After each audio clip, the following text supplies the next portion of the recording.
नमस्कार, आप देख रहे हैं राजधानी लाइव और आपके साथ मैं हूं निशा रौतेला। तो चलिए राजधानी लाइव की शुरुआत करते हैं राजधानी की इस बड़ी खबर के साथ। सीबीआई ने कथित आबकारी घोटाले में अपनी प्राथमिकी में दिल्ली के उप मुख्यमंत्री मनीष सिसोदिया समेत 15 आरोपियों के नाम शामिल किए हैं। आपको बता दें, ये जानकारी सीबीआई अधिकारी ने दी है और एफआईआर में कुछ शराब कंपनियों के नाम भी शामिल हैं। इसके साथ साथ 15 लोगों के अलावा कई अज्ञात लोगों के नाम भी एफआईआर में शामिल हैं।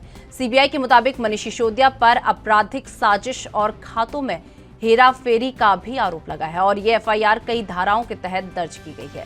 सीबीआई ने दिल्ली की आबकारी नीति 2021-22 के मामले में शुक्रवार सुबह दिल्ली के उप मुख्यमंत्री मनीष सिसोदिया के आवास समेत कई राज्यों में कई स्थानों पर छापेमारी की और उनके आवास के अलावा अधिकारियों ने मनीष सिसोदिया के आधिकारिक कार की भी तलाश ली। आपको बता दें कि सीबीआई ने पिछले साल नवंबर में लगाई गई दिल्ली आबकारी नीति के निर्माण और क्रियान्वयन में कथित अनियमितताओं के संबंध में प्राथमिकी दर्ज की है और दिल्ली के उपराज्यपाल वीके सक्सेना ने आबकारी नीति में नियमों के कथित उल्लंघन और खामियों को लेकर सीबीआई जांच की सिफारिश की थी, जिसके 1 महीने बाद छापेमारी की गई है। आबकारी विभाग की देखरेख करने वाले मनीष सिसोदिया ने कहा कि आबकारी नीति सरकारी शराब की दुकानों में भ्रष्टाचार से निपटने के लिए थी।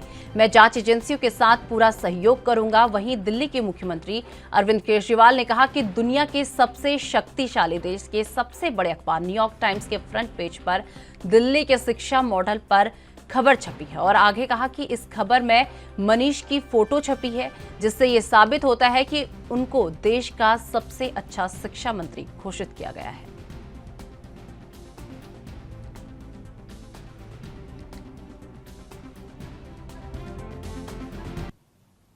और अमेरिका का सबसे बड़ा अखबार है न्यूयॉर्क टाइम्स।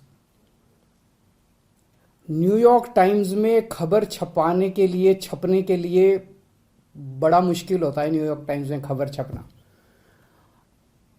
कल के न्यूयॉर्क टाइम्स के फ्रंट पेज पे ये खबर छपी है।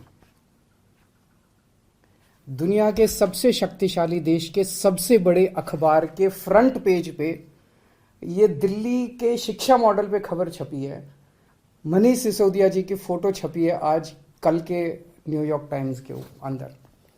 इस खबर का मतलब ये है कि मनीष सिसोदिया को भारत, दिल्ली का नहीं, देश का नहीं, दुनिया का सबसे अच्छा शिक्षा मंत्री घोषित किया गया। एक तरह से मनीष सिसोदिया जी दुनिया के सबसे अच्छे शिक्षा मंत्री हैं। ये बहुत बहुत गर्व की बात है। न जाने कितने सालों के बाद, मुझे तो पुराना कोई याद नहीं आ रहा कि न्यूयॉर्क टाइम्स के फ्रंट पेज के ऊपर भारत के बारे में कोई इतनी बड़ी पॉजिटिव स्टोरी छपी हो। कुछ नेगेटिव स्टोरीज तो देखी है मैंने। 1-2 साल पहले छपा था कि कोरोना में सबसे ज़्यादा मौतें हो गई भारत में और कई सारी देखी, लेकिन पॉजिटिव इतनी बड़ी। आज सुबह सीबीआई की टीम आई थी और उन्होंने पूरे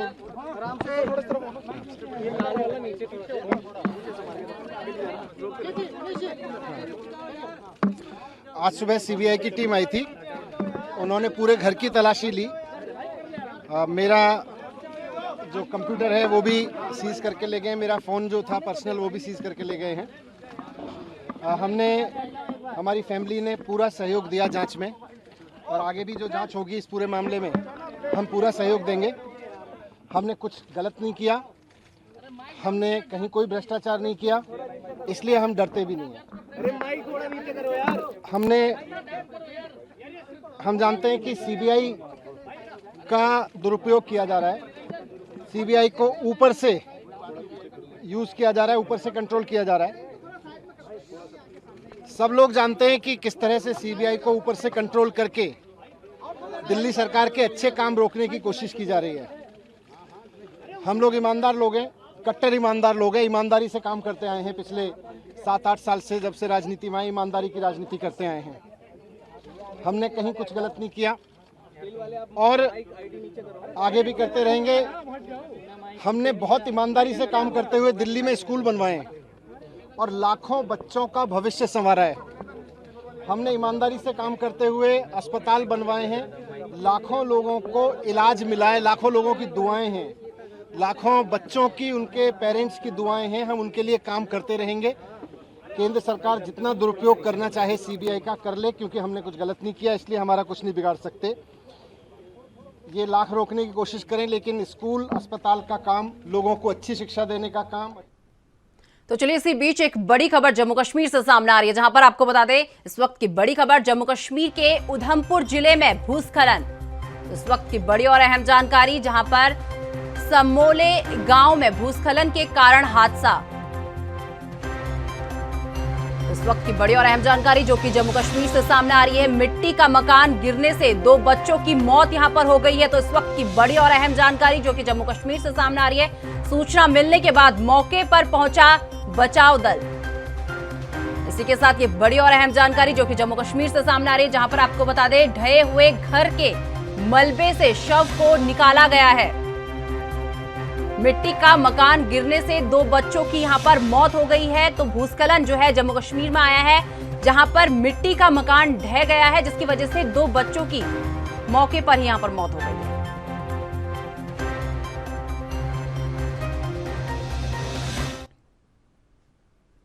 तो चलिए लगातार हमारे संवाददाता मनीष सिसोदिया के मामले पर लगातार हमारे साथ जुड़ चुके हैं। राजीव, जिस तरीके से बात कर ली जाए, कल सीबीआई ने मनीष सिसोदिया के घर पर छापा मारा है और अब उन पर एफआईआर दर्ज कर दी गई है। सबसे पहले तो इस पूरी खबर को लेकर एक अपडेट।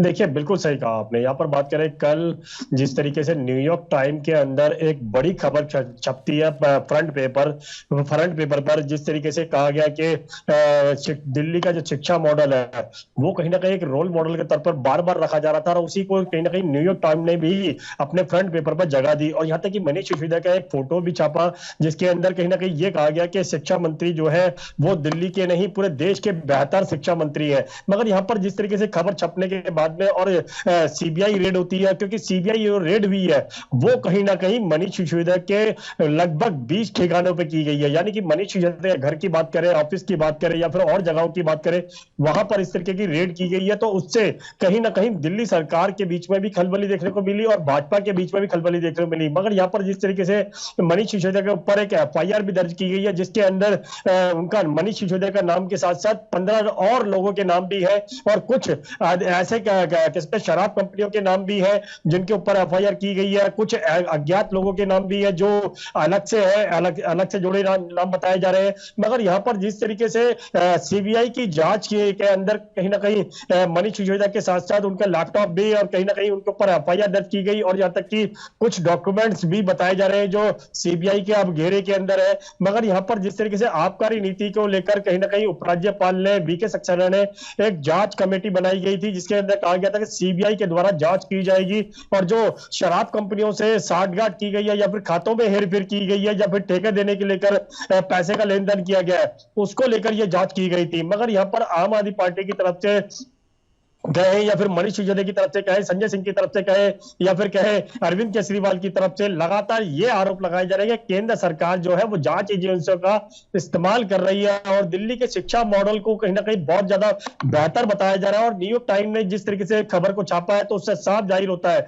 कहीं ना कहीं मनीष सिसोदिया की छवि है वो कहीं ना कहीं साफ लेवल पर नजर आती है, और कहीं ना कहीं उसके उनके ऊपर जो आरोप लगाए गए वो किस तरीके से सच होंगे या फिर झूठ होंगे ये तो जांच के अंदर ही पता लग पाएगा। मगर कहीं ना कहीं भाजपा और आम आदमी बीच में, दोनों के बीच में कहीं ना कहीं आरोप प्रत्यारोप जरूर देखने को मिल रहे हैं, और कल सारे दिन यही चीज देखने को मिली, क्योंकि लगभग 14 घंटे की जो कैसे छानबीन हुई थी उसके अंदर कहीं ना कहीं बार बार आरोप लगाए जा रहे थे कि आम आदमी पार्टी की तरफ से कि हम सीबीआई का स्वागत करते हैं, सीबीआई जांच करना चाहती है, बिल्कुल करे, और वो जो भी सहयोग मांगेंगे हम करेंगे। यही चीज मनीष सिसोदिया ने भी कहा, यही चीज अरविंद केजरीवाल ने भी कहा, मगर कहीं ना कहीं केंद्र सरकार के ऊपर भी निशाना साधते हुए नजर आए। जी राजीव, वही बात कर लें जिस तरीके से मनीष सिसोदिया की बात कर लें, कहीं ना कहीं ये पूरा मामला वो जो आबकारी नीति है उसे लेकर कहीं ना कहीं मनीष सिसोदिया को घेरने की बात की जा रही है। लेकिन अगर वही गुजरात की अगर बात कर लें तो ऐसे तो गुजरात में शराब पीकर, जहरीली शराब पीकर कई लोगों की मौत हुई, पर वहां तो कोई कार्रवाई नहीं होती इस तरीके की। देखिए बिल्कुल सही कहा आपने। यहाँ पर बात करें जिस तरीके से दिल्ली के अंदर शराब आबकारी नीति को लेकर कहीं ना कहीं उपराज्यपाल ने एक जांच कमेटी बनाई गई थी, मगर यही चीज केंद्र सरकार के हाथ में भी है, क्योंकि केंद्र सरकार चाहती तो गुजरात के अंदर जो जहरीली शराब पीकर मरे थे, और यहाँ पर गुजरात के अंदर कह सकते हैं शराब जो है वो बिल्कुल बंद है, यानी कि बैन है, तो शराब नशीली शराब का जो इस्तेमाल है वो वहां पर कैसे होता है, ये सबसे बड़ा सवाल जो है वो केंद्र सरकार के ऊपर खड़ा होता है। मगर यही चीज आम आदमी पार्टी की तरफ से भी पूछी गई थी कि जब गुजरात के अंदर शराब पीकर नशीली शराब पीकर लोग मरते हैं तो उसका हर्जाना या फिर उसका जो जुर्माना जो होना चाहिए या फिर सजा होनी चाहिए वो केंद्र सरकार यानी भाजपा के नेताओं को होनी चाहिए थी। मगर कहीं ना कहीं जांच एजेंसी जो है वो कहीं ना कहीं केंद्र सरकार के इशारे पे काम कर रही है, ये भी आरोप लगाया गया। मगर वीके सक्सेना के द्वारा कहीं ना कहीं आबकारी नीति को लेकर जो आरोप लगाए गए थे कि ये कहा गया था कि आबकारी नीति को लेकर बड़े घोटाले किए गए हैं, खातों के अंदर हेरफेर की गई है, सीबीआई एफआईआर भी अब हो चुकी है, तो उसके अंदर भी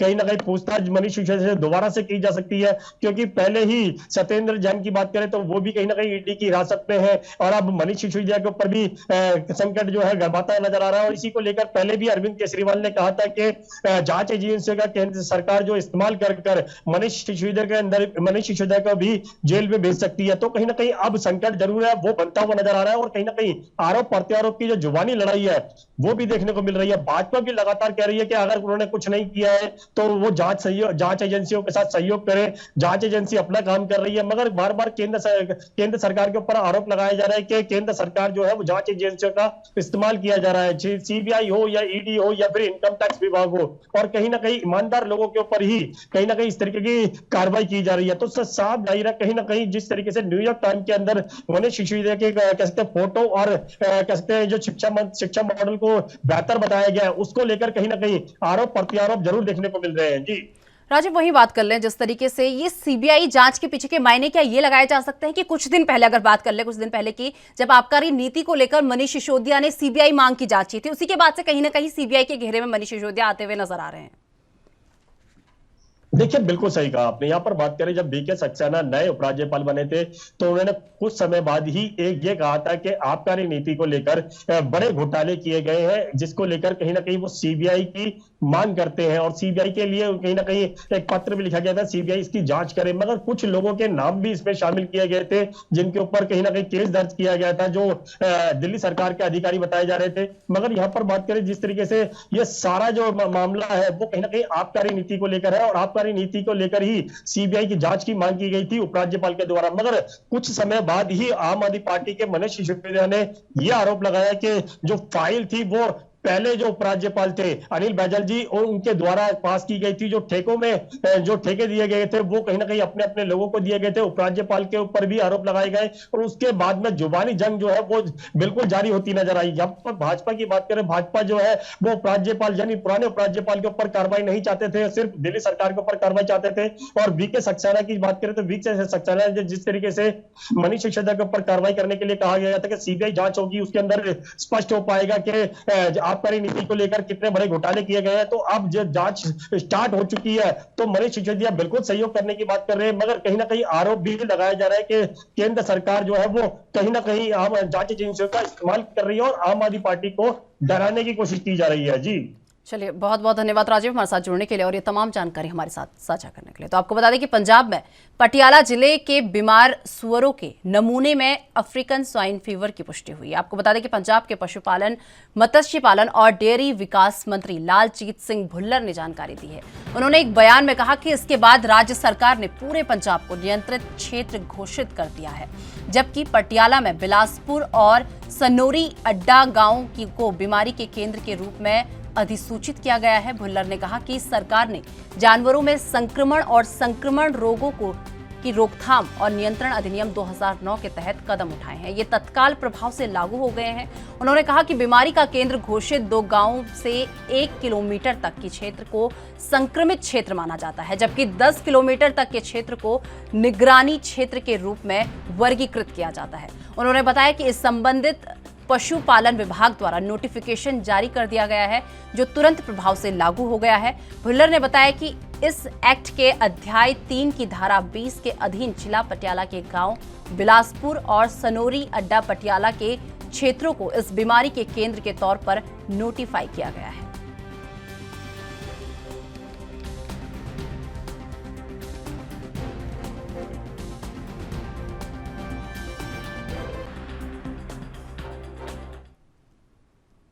इस खबर पर अधिक जानकारी के लिए हमारे साथ हमारे संवाददाता अमित कुमार हमारे साथ जुड़ चुके हैं। अमित, सबसे पहले पंजाब में अफ्रीकन स्वाइन फीवर को लेकर कैसे आंकड़े सामने आ रहे हैं और पंजाब में इसे लेकर क्या स्थिति बनी हुई है?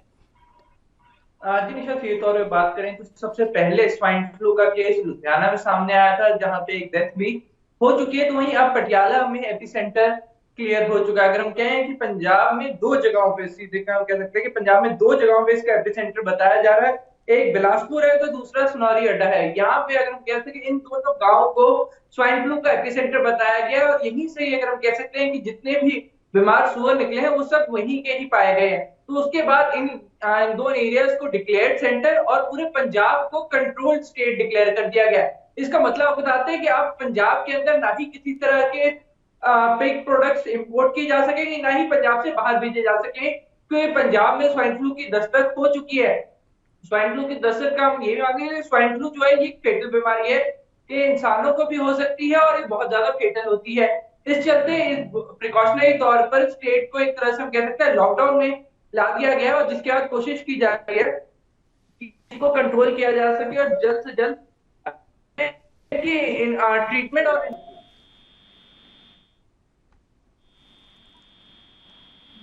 तो आपको बता दें कि अफ्रीकन स्वाइन फीवर जो है अब पंजाब में भी दस्तक दे चुका है। लंपी वायरस तो पंजाब में था ही था और उसके बाद अब एक नया वायरस और पंजाब में दस्तक दे चुका है, जिसकी वजह से न जाने कितने सूअरों की मौत हो चुकी है।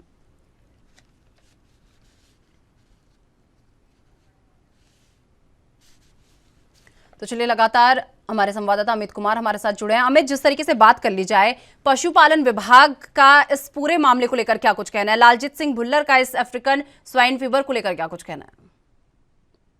देखिए कि पंजाब के पशुपालन मंत्री लालजीत भुल्लर ने ऑलरेडी इस एरिया मतलब कह सकते हैं बीमारी को देख के सख्ताई जता दी है। उन्होंने अपनी तरफ से तैयारियां शुरू कर दी हैं। सेंटर से बातचीत हो रही है कि क्या क्या प्रिवेंटिव स्टेप लिए जा सकते हैं। सीधा हम कह सकते हैं कि पंजाब को जहां पहले कंट्रोल, पूरे पंजाब को एक कंट्रोल क्षेत्र डिक्लेयर करके ये सुनिश्चित किया जा रहा है किसी तरीके से इसका स्प्रेड रोका जा सके। ना ही पंजाब में इसका स्प्रेड बढ़े, ना ही पंजाब में ये और ज्यादा बाहर से कहीं से आए। तो पंजाब में अगर हम क्या, अब कहीं किसी भी तरह के सुअर के प्रोडक्ट्स नहीं आ सकते हैं, नहीं जा सकते। तो दूसरी तरफ हम बात कर सकते हैं कि एरिया डिस्क्लोजर्स किए गए हैं कि जो दो गांव बने हैं बिलासपुर और सुनौरी अड्डा, इनको एपिसेंटर डिक्लेयर करके इनका जो 1 किलोमीटर का दायरा उसे इन्फेक्टेड एरिया, मतलब कि वहां से आप ना सुअर लेके जा सकते हैं ना सुअर लेके आ सकते हैं। तो उसके 10 एरिया सर्वेलेंस एरिया या फिर उनके सर्वेलेंस जोन, 10 किलोमीटर के दायरे सर्वेलेंस जोन बना दिया गया है, ताकि पूरी तरह से प्रॉपर मॉनिटरिंग हो सके और इस बीमारी को इनके एपिसेंटर में ही कंट्रोल करके रखा जा सके, ताकि पंजाब में और ज्यादा ना फैले। क्योंकि अगर पंजाब में ये वाइड स्प्रेड होती है तो H1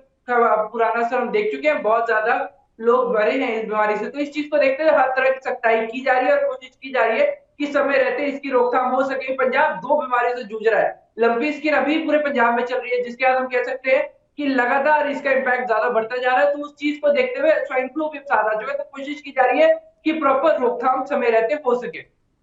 अमित, वहीं अगर बात कर ली जाए, जिस तरीके से ये बीमारी अफ्रीकन स्वाइन फीवर की जो बीमारी है ये सुअरों में देखने को मिल रही है, अगर कोई संक्रमित सुअर किसी अन्य जानवर के संपर्क में आता है तो क्या ये संक्रमण उस अन्य जानवर को भी फैलता है? क्योंकि देखा गया है कि ये जो संक्रमण अभी आया है ये केवल सुअरों में पाया गया है। तो अगर कोई संक्रमित सुअर किसी अन्य जानवर के संपर्क में आता है तो क्या ये संक्रमण उस जानवर को फैलने के भी चांसेस है?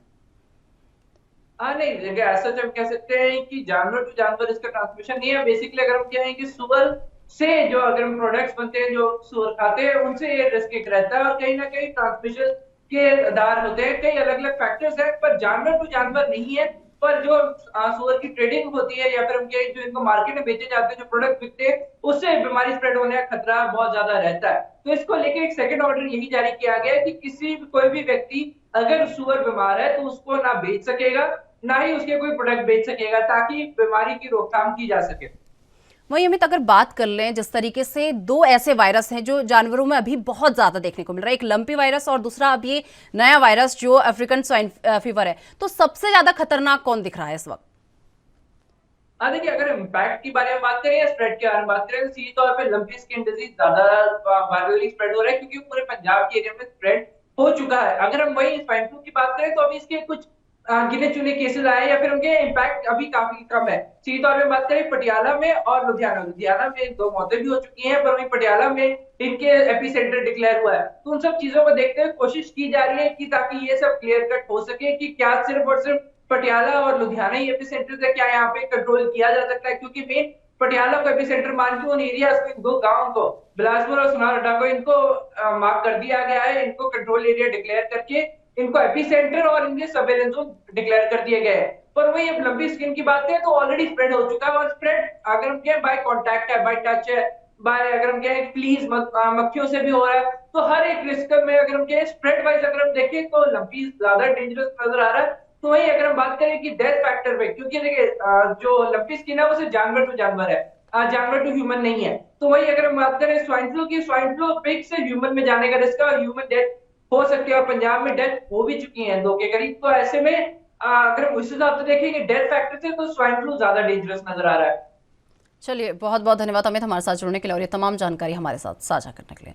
तो आपको बता दें कि दिल्ली से लेकर उत्तर प्रदेश तक के बीजेपी नेताओं को इस बात का इंतजार है कि आखिरकार उत्तर प्रदेश का नया प्रदेश अध्यक्ष कौन होगा। कयास तो पार्टी के नेताओं और राजनीतिक विशेषज्ञों की ओर से जातिगत आधार पर ब्राह्मण से लेकर दलित और पिछड़े से लेकर अति पिछड़े नेताओं के नाम पर भी लगाया जा रहा है। काफी लंबे समय से उत्तर प्रदेश में भारतीय जनता पार्टी के लिए नए प्रदेश अध्यक्ष की तलाशी जारी है और राजनीतिक गलियारों में कई नाम चर्चाओं में है, लेकिन बीते कुछ दिनों से सबसे ज्यादा चर्चा के नाम उत्तर प्रदेश के उप मुख्यमंत्री और पूर्व प्रदेश अध्यक्ष केशव प्रसाद मौर्य का बना हुआ है। आपको बता दें कि हाल ही में केशव प्रसाद मौर्य की दिल्ली में राष्ट्रीय अध्यक्ष जेपी नड्डा के साथ मुलाकात से इन चर्चाओं को और मजबूती मिल गई है। आपको बता दें कि बीजेपी की राजनीति को करीब से समझने वालों का मानना है कि केशव प्रसाद मौर्य पर पार्टी एक बार फिर से दांव लगा सकती है। फिलहाल बहुत जल्द ही बीजेपी के नए प्रदेश अध्यक्ष का नाम घोषित कर दिया जाएगा। राजनीतिक विश्लेषज्ञों के मुताबिक केशव प्रसाद मौर्य की दावेदारी इसलिए भी मजबूत मानी जा रही है क्योंकि वो उत्तर प्रदेश में एक सबसे बड़े चेहरे के तौर पर बीते चुनाव में सामने आ रहे हैं। हालांकि ये बात अलग है कि वो 2022 में अपना विधानसभा चुनाव हार गए थे, लेकिन जातिगत समीकरणों के लिहाज से केशव प्रसाद मौर्य उत्तर प्रदेश में अभी भी सबसे मुफीद चेहरे के तौर पर देखे जा रहे हैं।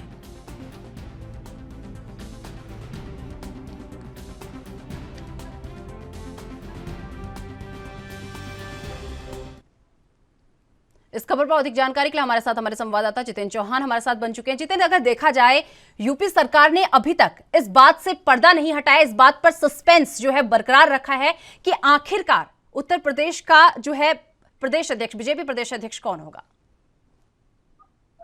देखिए, बिल्कुल जाहिर सी बात है और बात करें तो दिल्ली से लेकर उत्तर प्रदेश तक सभी जो राजनीति है उनको कहीं ना कहीं भारतीय जनता पार्टी की जो नेता है उनको इंतजार है कि आखिरकार अगला भारतीय जनता पार्टी उत्तर प्रदेश का प्रदेश अध्यक्ष कौन होगा।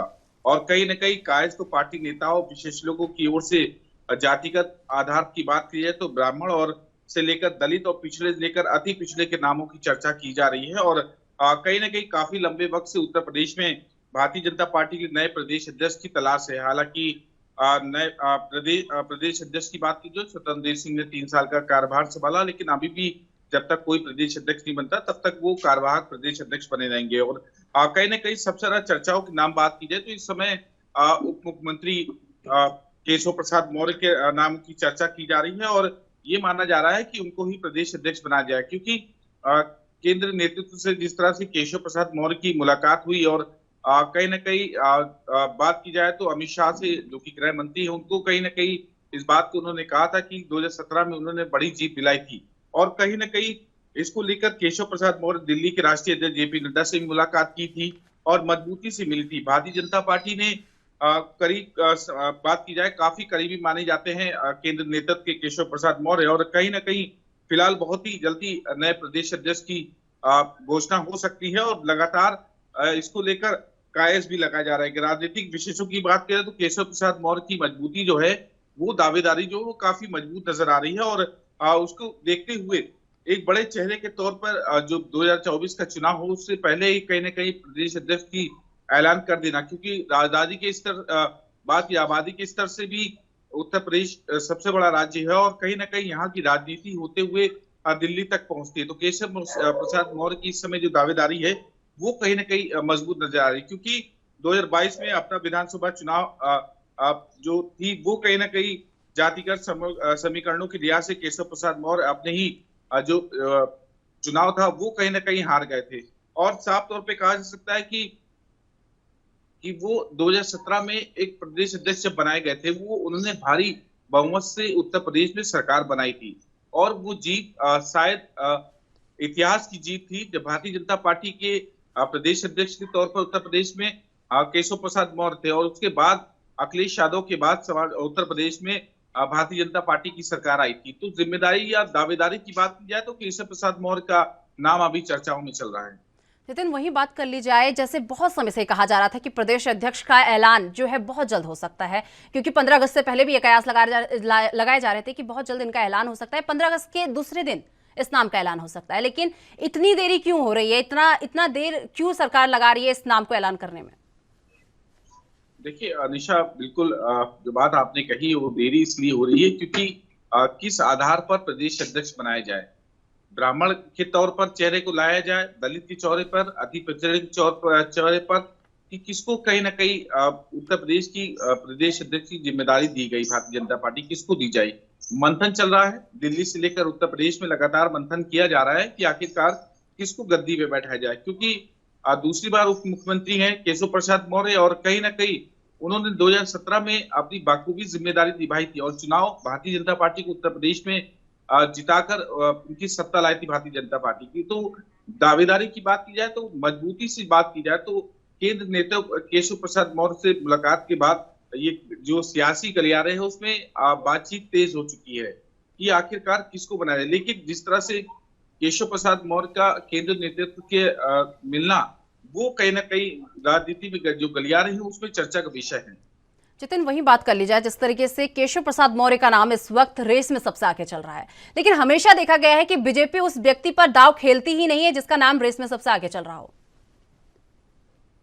देखिए बिल्कुल आपने बात सही, और ऐसा कई बार हुआ है और कहीं ना कहीं उसको देखते हुए भारतीय जनता पार्टी जिनको कयासों में नाम लाती है और जिनके नाम तेजी चलते हैं उसको नहीं बनाती। लेकिन इस समय जो सियासी गलियारा है वो कहीं ना कहीं काफी सुगबुगाहट उसकी तेज है।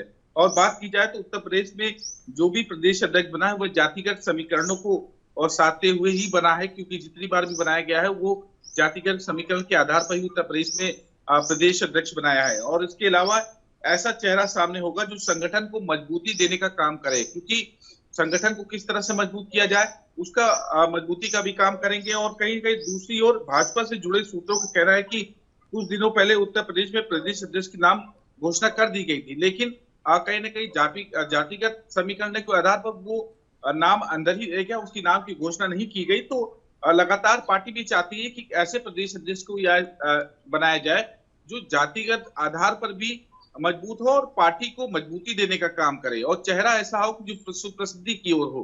तो लगातार कोशिश की जा रही है, केंद्र नेतृत्व से लेकर भारतीय जनता पार्टी लगातार कोशिश की कि जल्द से जल्द प्रदेश अध्यक्ष की घोषणा की जाए, क्योंकि 2024 का चुनाव नजदीक है और उत्तर प्रदेश में भारतीय जनता पार्टी की सरकार होने के नाते जो मजबूती है, जो चुनाव है वो कहीं ना कहीं उत्तर प्रदेश में मजबूती से और तेजी से लड़ा जाए।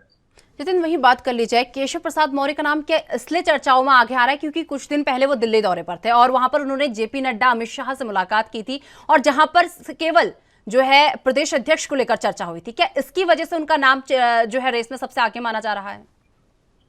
देखिए निशा, बिल्कुल आपने बात कही। हालांकि डिप्टी सीएम ब्रजेश पाठक भी मिले कल, लेकिन इससे पहले केशव प्रसाद मौर्य को स्पेशली दिल्ली बुलाया गया था और दिल्ली उन्होंने मुलाकात करी थी।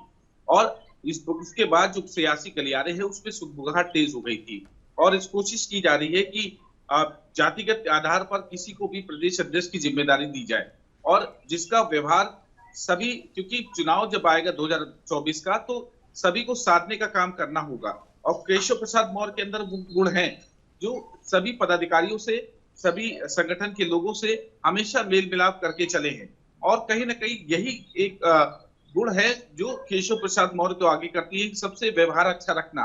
तो एक बड़ी मजबूती होती है केशव प्रसाद मौर्य की, अपनी जिम्मेदारी को केशव प्रसाद मौर्य समझते हैं। तो इसी को चलते भी उनका नाम जो है वो कहीं ना कहीं प्रदेश अध्यक्ष की दौड़ में सबसे आगे चल रहा है। चलिए, बहुत बहुत धन्यवाद जितेंद्र हमारे साथ जुड़ने के लिए और ये तमाम जानकारी हमारे साथ साझा करने के लिए। तो आपको बता दें कि कांग्रेस के 2 विधायकों के भारतीय जनता पार्टी में शामिल होने के बाद मुख्यमंत्री जयराम ठाकुर ने कहा कि कांग्रेस में अभी और भगदड़ मचेगी। शिमला में मीडिया से बातचीत करते हुए उन्होंने कांग्रेस को डूबता हुआ जहाज बताते हुए कहा कि सभी लोग कांग्रेस छोड़ अपना राजनीतिक जीवन सुरक्षित करना चाह रहे हैं। मुख्यमंत्री ने कहा कि कांग्रेस ने संगठन को मजबूत करने के लिए अध्यक्ष की बड़ी फौज बना दी है। 4 वर्किंग प्रेसिडेंट लगा दिए हैं, उनमें से एक कार्यकारी अध्यक्ष और कांग्रेस के प्रदेश उपाध्यक्ष बीजेपी में शामिल हो गए हैं। उन्होंने कहा कि नेतृत्व विहीन कांग्रेस पार्टी में लोग असहज महसूस कर रहे हैं। मुख्यमंत्री के कांग्रेस में भगदड़ को लेकर दिए गए इस बयान से अलग अलग सियासी मायने निकाले जा रहे हैं, क्योंकि 2 दिन बाद बीजेपी के राष्ट्रीय अध्यक्ष जेपी नड्डा शिमला आ रहे हैं और बीजेपी के सूत्रों का ऐसा मानना है, उनका ऐसा बताना है कि शिमला में जेपी नड्डा की मौजूदगी में कुछ और कांग्रेस नेता भी बीजेपी का दामन थाम सकते हैं। और वहीं कांग्रेस भी कई बीजेपी नेताओं के पार्टी में शामिल होने के दावे कर रही है। कांग्रेस चुनाव प्रचार समिति के अध्यक्ष सुखविंदर सिंह सुक्खू सदन में कह चुके हैं कि जयराम सरकार के कुछ मंत्री भी पार्टी के संपर्क में हैं। बीजेपी में शामिल एमएलए पवन काजल और लखविंदर राणा को लेकर कांग्रेस प्रदेश अध्यक्ष प्रतिभा सिंह ने कहा कि दोनों बीजेपी से आए थे और बीजेपी में ही शामिल हो गए हैं।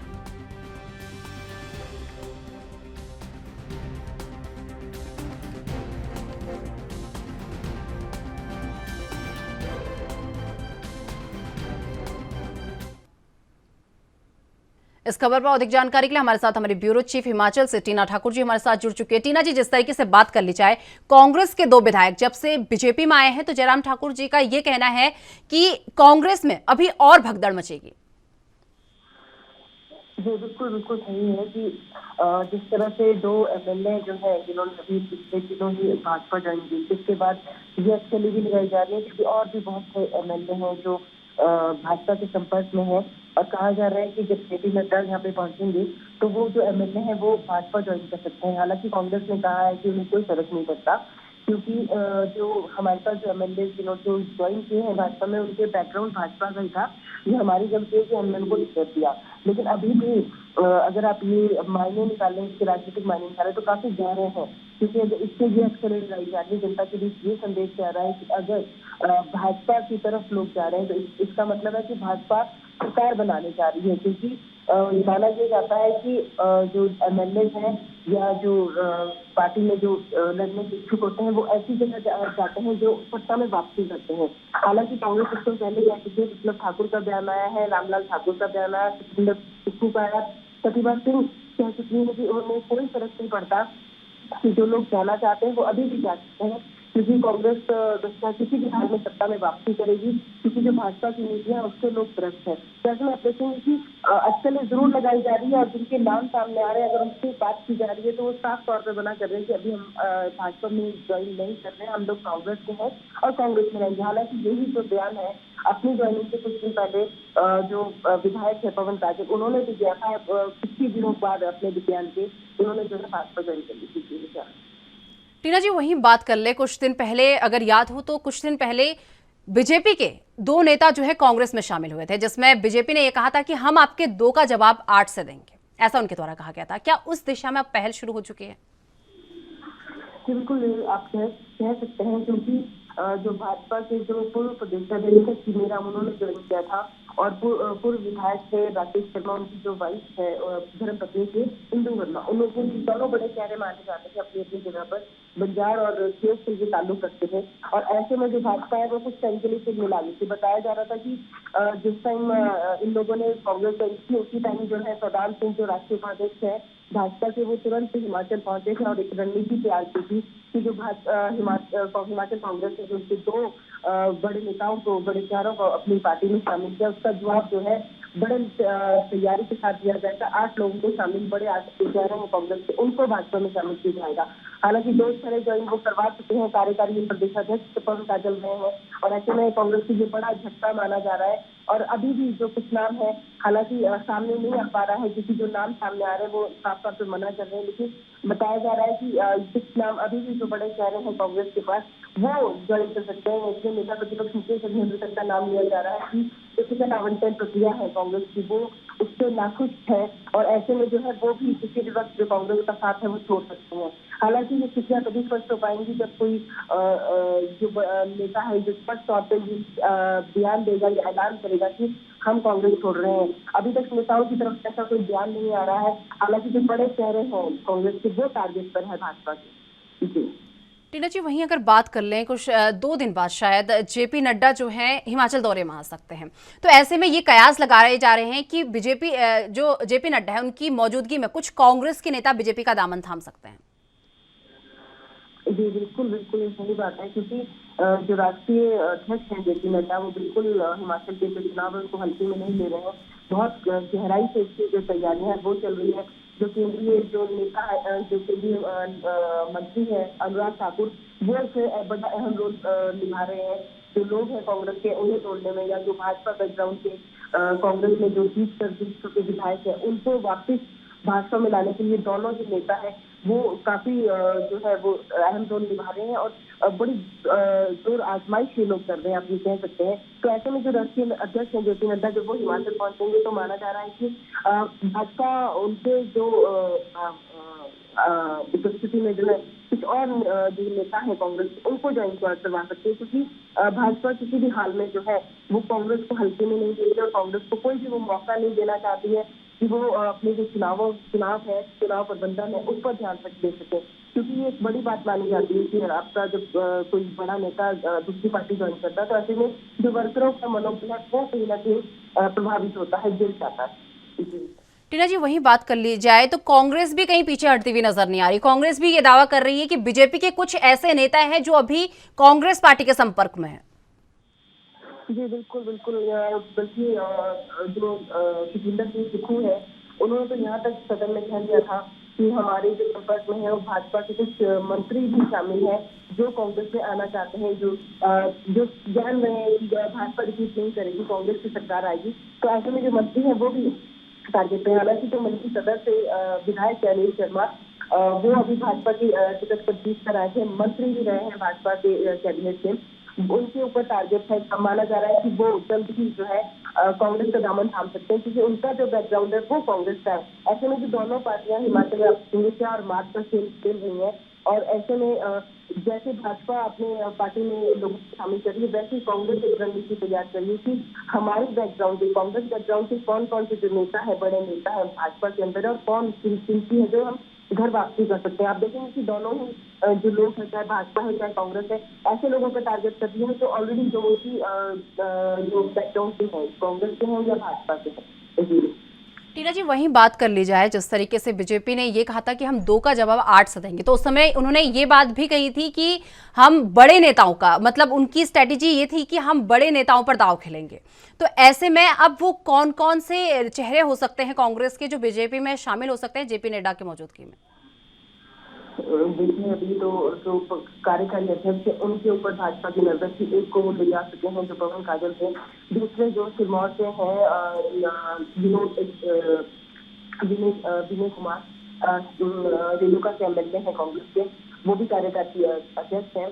तो उनके ऊपर जो नजर है वो भाजपा की बिल्कुल बराबर है और माना जा रहा है कि वो भी ज्वाइन कर सकते हैं। हालांकि उनकी तरफ से भी ये बयान साफ तौर पर आया कि ये जो बयान है मैं उसका खंडन करता हूँ कि मैं भाजपा में जा रहा हूँ, और अगर भाजपा इसी तरह मेरे खिलाफ दुष्प्रचार करती रही तो मैं उनके साथ कानूनी कार्रवाई करूंगा। और ऐसे ही जो बयान है सिरमौर के लिए हर्षवर्धन चौहान है, उनके बारे में भी भाजपा का दावा था कि वो उनकी पार्टी ज्वाइन करेगा। आप देखेंगे कि जो भाजपा है वो लगातार वो ऐसे लोगों को टारगेट कर रही है, ऐसे बड़े शहरों को टारगेट करती है जो किसी न किसी अहम पोस्ट पर कांग्रेस के अंदर है, क्योंकि इससे जो है सीधा वो मनोबल जो है कार्यकर्ताओं पर गिरता है, जनता की भी संदेश देना भाजपा चाहती है।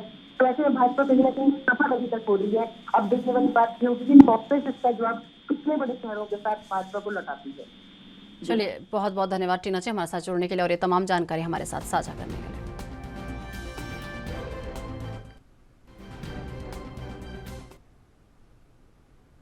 पूर्व प्रधानमंत्री, संचार क्रांति के जनक, भारत रत्न स्वर्गीय राजीव गांधी की जयंती आज देश भर में मनाई जा रही है, जहां छत्तीसगढ़ के मुख्यमंत्री भूपेश बघेल भी भारत रत्न राजीव गांधी को 20 अगस्त यानी उनकी जयंती पर उन्हें नमन करेंगे। मुख्यमंत्री ने कहा कि स्वर्गीय राजीव गांधी का ये दृष्टिकोण था कि भारत में गरीबी उन्मूलन और आत्मनिर्भर भारत निर्माण के लक्ष्य की प्राप्ति किसानों की आर्थिक दशा में सुधार के बिना संभव नहीं है।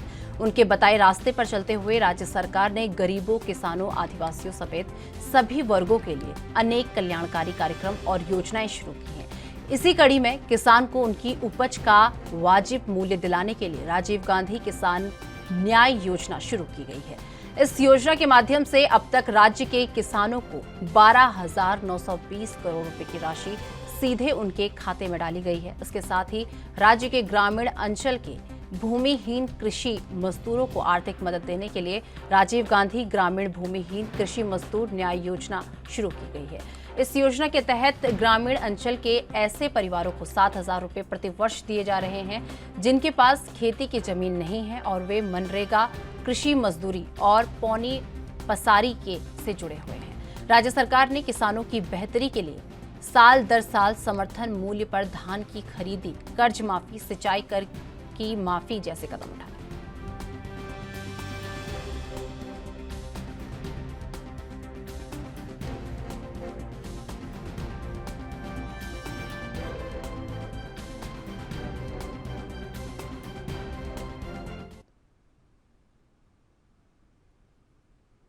इस खबर पर अधिक जानकारी के लिए हमारे साथ छत्तीसगढ़ से हमारे ब्यूरो चीफ स्वाति कौशिक जी हमारे साथ जुड़ चुके हैं। स्वाति जी, जिस तरीके से बात कर ली जाए, आज देश भर में राजीव गांधी की जयंती मनाई जा रही है। इसी कड़ी में अगर सीएम भूपेश बघेल की बात कर ली जाए तो कितने बजे तक वो राजीव गांधी को श्रद्धांजलि दे सकते हैं, एक बार से लेकर पूरी अपडेट।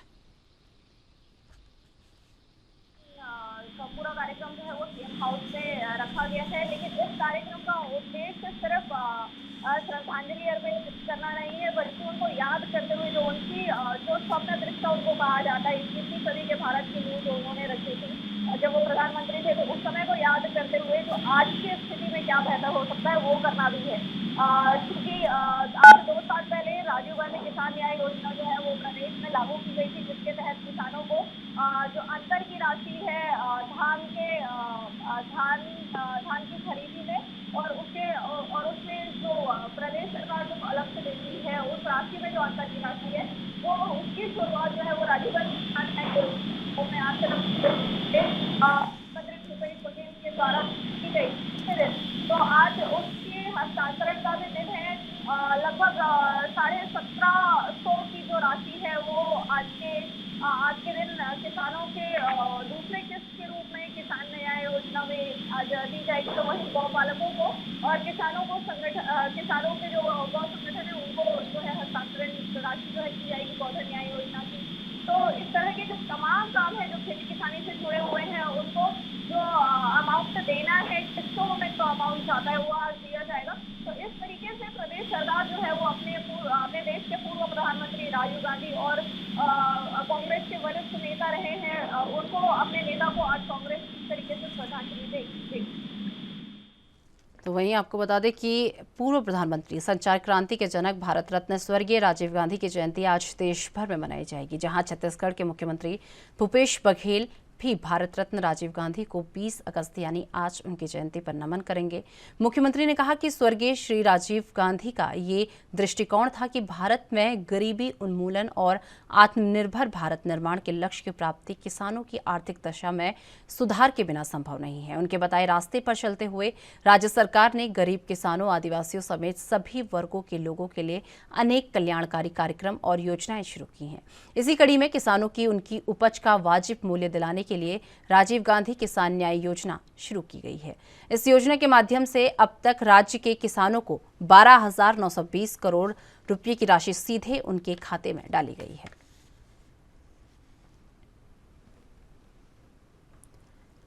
स्वाति जी, जिस तरीके से अगर बात कर ले सीएम भूपेश बघेल की, तो सीएम भूपेश बघेल ने राजीव गांधी को लेकर भी अपनी बात रखी है, तो क्या कुछ उन्होंने राजीव गांधी को लेकर कहा है?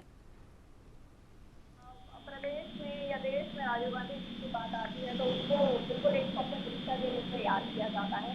एक ऐसे प्रधानमंत्री के रूप में याद किया जाता है जिन्होंने 21वीं सदी की नींव रखी। आज हम जिस डिजिटल भारत की बात कर रहे हैं, आज हम जिस सीख पा रहे हैं, कहीं ना कहीं ये वो दौर था जब उन चीज़ों की शुरुआत हुई, जहाँ पर कंप्यूटर से लेकर बाकी टेलीकॉम की चीज़ों में काम शुरू किया गया। तो उनको याद करते हुए उन्होंने बिल्कुल स्वप्न दृष्टा वाली बात तो कही, साथ ही एक मार्गदर्शक के रूप में भी सीएम भूपेश बघेल ने राजीव गांधी जी को याद किया है कि किस ढंग से उन्होंने एक परिकल्पना की थी, एक मल्टीटास्क कर रहे थे। तो इन सारी चीज़ों को याद करते हुए उन्होंने बहुत श्रद्धांजलि अपने जन्म को उसको समर्पित की। स्वाति जी, वहीं बात कर ली जाए जिस तरीके से आज राजीव गांधी को लेकर श्रद्धांजलि कार्यक्रम रखा जाने वाला है, तो इस कार्यक्रम में कौन कौन लोग जो है शामिल हो सकते हैं?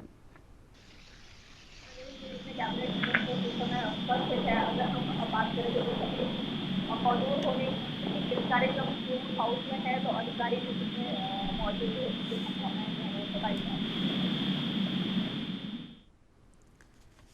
तो आपको बता दें कि पूर्व प्रधानमंत्री, संचार क्रांति के जनक, भारत रत्न स्वर्गीय राजीव गांधी की जयंती आज देश भर में मनाई जाएगी, जहां छत्तीसगढ़ के मुख्यमंत्री भूपेश बघेल भी भारत रत्न राजीव गांधी को 20 अगस्त यानी आज उनकी जयंती पर उन्हें नमन करेंगे।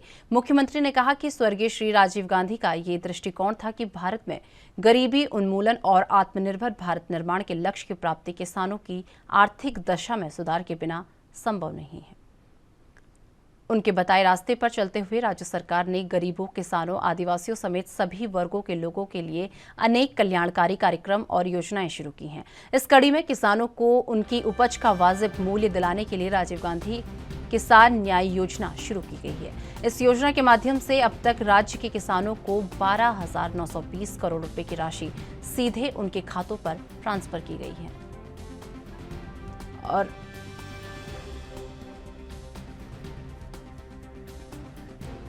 स्वाति जी, वहीं बात कर ली जाए जिस तरीके से आज राजीव गांधी के लिए जो है कार्यक्रम का आयोजन किया गया है, जिस तरीके से राजीव गांधी का हमेशा से कहना था कि किसानों के बिना जो है उन्हें जब तक गरीबी से उभारा नहीं जाएगा तब तक जो है देश प्रगति की ओर नहीं बढ़ सकता। तो क्या कोई बड़ी सौगात किसानों को लेकर यहाँ पर सीएम दे सकते हैं आज?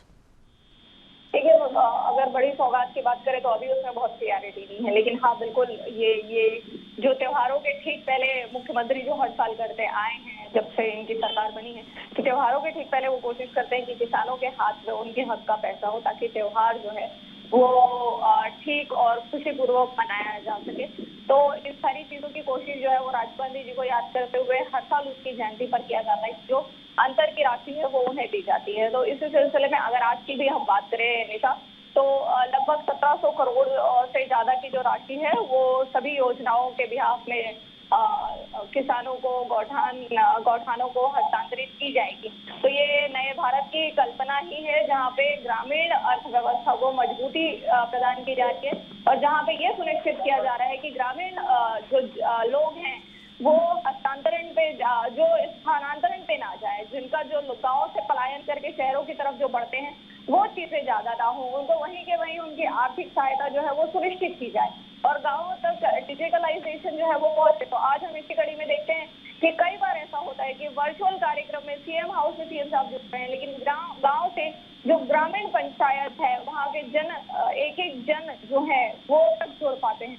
तो ये शायद वही सपना था जो आज से कई साल पहले जब राजीव गांधी प्रधानमंत्री जब रहे होंगे, जब उन्होंने 21वीं सदी के भारत की कल्पना की होगी, तब यही वो दौर है जो आज चल रहा है जब हम देख पा रहे हैं डिजिटलाइजेशन को। जी चलिए, बहुत बहुत धन्यवाद स्वाति जी हमारे साथ जुड़ने के लिए और ये तमाम जानकारी हमारे साथ साझा करने के लिए। तो आपको बता दें कि उत्तराखंड सरकार भू कानून के लिए गंभीर नजर आ रही है और जल्द से जल्द इस कानून को अमली जामा पहनाने वाली है और इस कानून को लेकर बनी समिति लगभग अपनी सभी तैयारियां पूरी कर चुकी हैं और जल्द ही ये समिति बैठक कर इसको मुख्यमंत्री को भेज देगी।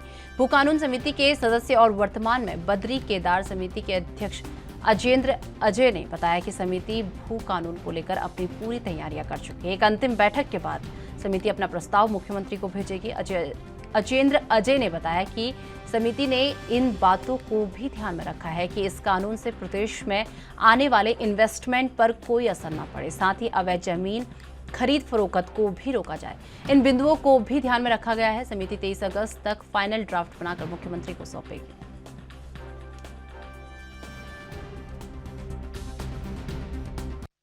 देखिए, आज की बैठक में हम लोगों ने जो भू कानून को लेकर के जो विभिन्न जो स्टेक होल्डर्स हैं और अन्य जो संगठन हैं उनकी तरफ से जो भी सुझाव आए थे और जो कुछ विशेषज्ञों की तरफ से भी कुछ सुझाव आए थे, उन सुझावों पर चर्चा करके उनको लगभग हमने एक तरीके से जो रफ प्रारूप उसका तैयार कर लिया है और अब 23 तारीख को हमने फिर एक बैठक रखी है। उस बैठक में हम उसको अंतिम रूप दे देंगे और फाइनल टच दे करके उसको उसके पश्चात हम माननीय मुख्यमंत्री जी से समय लेकर के और सरकार को अपनी रिपोर्ट सौंप देंगे। सर क्या कुछ आप लोग इसमें सुझाव देंगे? देखिए, हमने जो उसमें अपनी तरफ से जो चर्चाएं हुई है और जो हमारा मानना है कि हम इस तरीके से उसमें जो व्यापक प्रदेश हित में हो और व्यापक जनहित में हो, इस तरीके से हम उसमें समन्वय स्थापित करने का प्रयास कर रहे हैं और प्रदेश में जो इन्वेस्टमेंट है वो न रुके और जो किसी प्रकार की भूमि की खरीद फरोख्त में जो लूट होती है वो ना हो, इन दोनों के बीच में हम तालमेल स्थापित करने का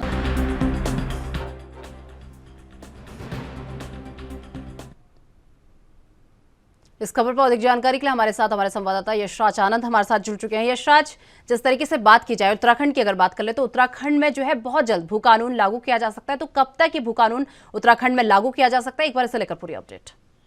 जी बिल्कुल, जैसा कि मैं आपको बता रहा हूँ कि भू कानून समिति के सदस्य और वर्तमान में बद्रीनाथ केदारनाथ समिति के अध्यक्ष अजेंद्र अजय ने एक भू कानून समिति को बनाने की पूरी तैयारी कर चुकी है, इस बात को कहा और उन्होंने कहा कि एक अंतिम बैठक के बाद समिति ने अपना प्रस्ताव मुख्यमंत्री को भेजेगी। साथ ही साथ अजेंद्र अजय ने बताया कि समिति ने इन बातों का भी ध्यान रखा है कि इस कानून से प्रदेश में आने वाली इन्वेस्टमेंट पर कोई असर ना पड़े और अवैध जमीन खरीद फरोख्त को भी रोका जाए। आज ही जब उनसे पूछा गया कि क्या कब तक इस डेट को फाइनल कर दिया जाएगा, तो उन्होंने कहा कि समिति ने 23 अगस्त तक फाइनल ड्राफ्ट बनाकर मुख्यमंत्री को यह सौंप दिया जाएगा यह ड्राफ्ट। तो बिल्कुल जैसा कि मुख्यमंत्री पुष्कर सिंह धामी हमेशा से कहते आ रहे हैं और इससे पहले भी भाजपा अपने कार्यकाल में भू कानून को लेकर काफी चर्चा कर चुकी है और उन्होंने कहा कि भू कानून को जल्द ही लागू कर दिया जाएगा, क्योंकि भू कानून को लेकर बहुत लंबे समय से आंदोलनकारियों के द्वारा आंदोलन चलाया जा रहा था। जो उनकी मांग थी कि भू कानून को उत्तराखंड में फिर से लागू कर दिया, उत्तराखंड में लागू कर दिया जाए, जैसा कि हिमाचल प्रदेश के तर्ज पर है। जी निशा। यशराज, वहीं अगर बात कर ली जाए, जिस तरीके से भू कानून की बात कर लें तो समिति का जो इसके लिए जो समिति बनाई गई है उसका कहना है कि हमारी तरफ से सभी तैयारियां पूरी कर ली गई हैं, तो क्या क्या तैयारियां जो है समिति के द्वारा पूरी कर ली गई हैं? जी बिल्कुल, मैं सबसे पहले तो मैं थोड़ी डिटेल में बताना चाह रहा हूँ कि भू कानून जो है सबसे पहले 2003 में ND तिवारी सरकार में यूपी में जमींदारी उन्मूलन व भूमि सुधार एक्ट 1950 में संशोधन करवाया गया था, जिसमें बाहरी लोगों के लिए उत्तराखंड में 500 वर्ग मीटर तक कृषि भूमि खरीदने का फैसला किया गया था। फिर 2008 में BC खंडूरी सरकार में इसका संशोधन हुआ और यह सीमा घटा करके 250 वर्ग मीटर तक कर दी गई। उसके बाद भाजपा की सरकार 2018 में जब त्रिवेंद्र सिंह रावत की सरकार थी, तो त्रिवेंद्र सिंह रावत ने 2 नए बिंदु इस कानून में जोड़े, जिसके तहत कृषि भूमि को औद्योगिक विकास के मकसद से खरीदे जाने का रास्ता किसी भी व्यक्ति या फर्म या संस्था के लिए तय कर दिया गया। और दूसरी बात है कि इस पर पूरी कवायद के बाद पहाड़ों की कृषि भूमि के लिए स्थानीय लोगों की मांगे बनी हुई थी। मतलब यह था कि पहाड़ पर कृषि भूमि योग्य है या पहाड़ पर बाहरी व्यक्ति कोई भी जमीन नहीं खरीद सकते हैं, और उन्होंने यह मांग भी की थी कि यहाँ पर जमीन खरीदने पर रोक लगाई जाए। जैसा कि हिमाचल प्रदेश में कानून है, तो हिमाचल प्रदेश का कानून यही कि बाहरी लोग वहाँ पर जमीन खरीद फरोख्त नहीं कर सकते। वैसा ही मांग यहाँ के भू आंदोलनकारी भी लगातार लंबे समय से करते आए हैं और 2021 अगस्त में उत्तराखंड सरकार ने एक कमेटी भी बनाई थी जो संशोधनों पर विचार कर रही है, वही लगातार करते जा रही है। और ऐसा कहा भी जा रहा है कि हिल्स एरिया में कृषि भूमि की खरीद पर बाहरी लोगों को प्रतिबंधित किया जा सकता है, जबकि मैदानी क्षेत्रों में उद्योगों की दृष्टि से ऐसा नियम नहीं होगा।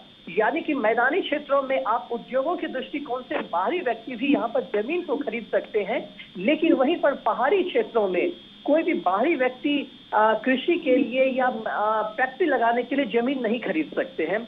तो इस तरीके के संशोधन की बात कही जा रही है और लगातार मुख्यमंत्री भी इसको देख रहे हैं, इसकी मीटिंग ले रहे हैं और लगातार यह बातें चल रही है। जैसा कि भू सदस्य कानून अजेंद्र अजय जो कि समिति के अध्यक्ष, उन्होंने भी कहा कि भू कानून जो है जिस तरीके से मांग की जा रही है उत्तराखंड प्रदेश की बिल्कुल उसी तरीके से होगी। उन को भी सुना रखा जा रहा है और इस तरीके से जो जो उनकी मांगे हैं, जो उनकी जायज है, उनको भी पूरा कर दिया जाएगा। तो ऐसे कई बिंदुओं में बदलाव भी आएंगे और कई पुराने बिंदु भी लाएंगे। हाँ, लेकिन एक बात निश्चित है कि भू कानून में 250 वर्ग मीटर की जो जो बाहरी व्यक्ति खरीद सकते हैं यह बात कही गई, वह तो रह सकता है, लेकिन पहाड़ी क्षेत्रों में जैसा कि नियम है कि बाहरी लोग भूमि नहीं खरीद सकते हैं, चाहे वो कृषि के क्षेत्र में हो या उद्योग को लगाने के क्षेत्र में हो, तो वो नहीं खरीद सकते हैं। इस पर ध्यान दिया जाएगा, लेकिन मैदानी क्षेत्रों में जरूर यह भूमि खरीद सकते हैं उद्योग व्यापार लगाने के लिए। जी निशा, चलिए बहुत बहुत धन्यवाद यशराज हमारे साथ जुड़ने के लिए और ये तमाम जानकारी हमारे साथ साझा करने के लिए।